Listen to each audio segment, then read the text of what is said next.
Para naman doon sa mga first time na nag-register at gusto niyo nang bumili ng mga products at bago kayo mag-deposit ng pera dito sa inyong asset, ang una niyong gagawin ay mag-set kayo ng transaction password. So, paano niyo gagawin yon? Punta kayo dito sa inyong profile under security and then i-scroll nyo lang dito sa create your transaction password. Ito, first time na magka-create ka, ganito yung makikita mo. So, gawa ka na ng transaction password.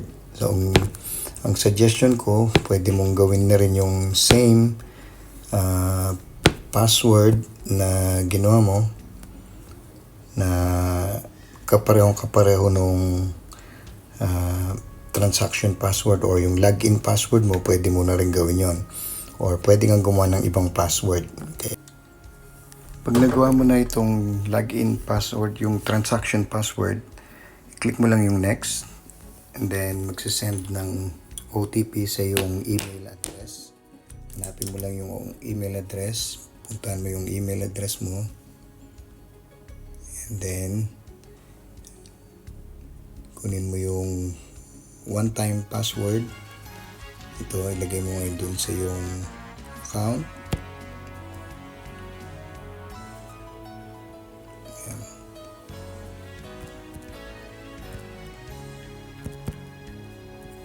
Tingnan natin kung tama. Ayan. Okay. And then, click submit.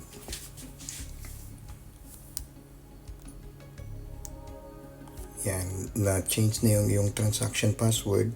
Pagka nakita nyo yung ganito na yung new transaction password, tsaka confirm, ibig sabihin napalitan na yung transaction password nyo, ready na yon.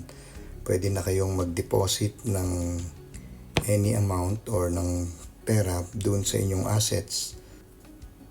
Yan. So, na-create na lahat, ready na kayong mag-deposit and enjoy nyo yung mga products natin because marami kayong matututunan dyan at marami kayong may ipon na cryptocurrencies and balikan nyo yung sponsor ninyo para sa mga training na turuan kayo sa mga iba pang setup nitong affiliate marketing program. Thank you very much. See you again in our next tutorial.